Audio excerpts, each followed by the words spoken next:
Catharina. I'm a technician at Belle Reef Animal Hospital. This is my dog Bosco, and he'll be helping us today in showing you how to do a bandage on either a wound and you're waiting for an appointment to see your vet, or a recommendation you may have had.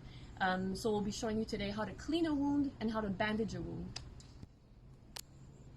So we have all the items that we might need for doing a bandage. Some things you may not have at home, so you may need to come get some of these things at the pharmacy or at the veterinary clinic. You have chlorhexidine disinfecting soap that you'll get usually at the vet because it's the proper dilution, or you can ask us and get it at the pharmacy. You have either a cotton ball or a face swab just to clean with the soap. You have here a non-adherent dressing Telfa pad. So this is non-sticky, kind of like a Band-Aid for animals. You have a scissor, obviously that'll be very important. You have a vet wrap, so the bandage to cover the bandage you'll be making. And the rolling gauze. You either have small or large, depending on the size of the bandage you'll be making. And basically that's all that we need to do our bandage. So here we are, we're using a back leg on Bosco today. We don't have a dog with a wound, so we'll be pretending to be cleaning and bandaging up a wound on a paw. So first we have our chlorhexidine soap that we're gonna just wanna put a small amount just to really saturate what you have to disinfect with. So either a cotton pad or a face pad like this. So wherever the wound is, we wanna delicately just clean off whatever blood or secretions there may be without trying to remove too much or remove a scab. Just go delicately. We let that air dry. And we have to start with our rolling gauze and our Telfa pad, or it can just be like a gauze square if you don't have one of these non-adhering pads. These are especially useful when your wound is already infected and secreting a lot, as this is really non-stick material. Obviously you don't want to be putting your hands on it before, but obviously we're doing our bandage with our clean and washed hands. So we'll be placing on top of the wound, whichever way that it might be. So we'll just be doing it this way. And you want to hold it in place and then roll your rolling gauze directly on top of it so that it doesn't fall off. Now, what we want to do is just apply the rolling gauze on top and roll outwards. You want to tug slightly, but you definitely don't want to make a tourniquet or do your bandage too tightly, as that could cut the circulation, or not too loosely for it to come off. So you just want to delicately tug and roll gently on top of the wound. And you can go down just to cover the pad underneath. So you're just rolling on top of it, making sure that it's nice and smooth, that there's no ridges. And then you go back up. He's a bit ticklish. So you want to make sure that everything is nice and smooth.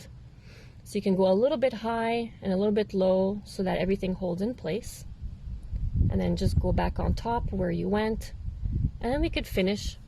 Actually, this is what we used.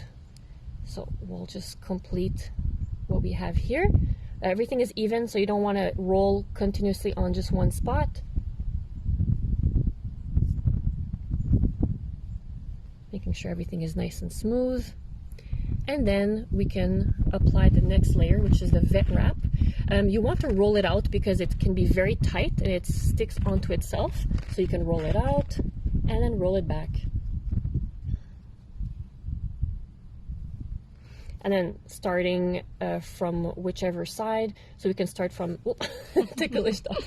We can start from the bottom and just starting a little bit below, a little bit below our rolling gauze so that we're covering properly. And again, nice and taut, but not tight.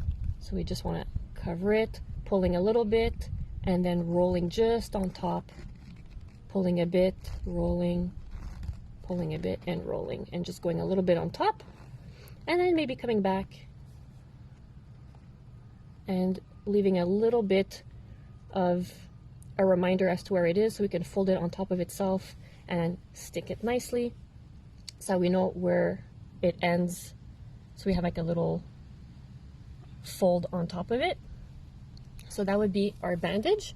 And we can use optionally, we can use some bandage tape to tape the bottom and the top just to keep it in place. So we cut a piece of tape, and we want to tape half of it is on the fur, half on the bandage, so it holds nice in place. And again, we don't want to make this tight. We just want this to be a little taut, putting a little kind of fold so that you can easily remove the tape as well. And same thing on the top. Half on the bandage, half on the hair. A little fold at the edge of the tape just so that you can hold it in place. And voila, you have your bandage.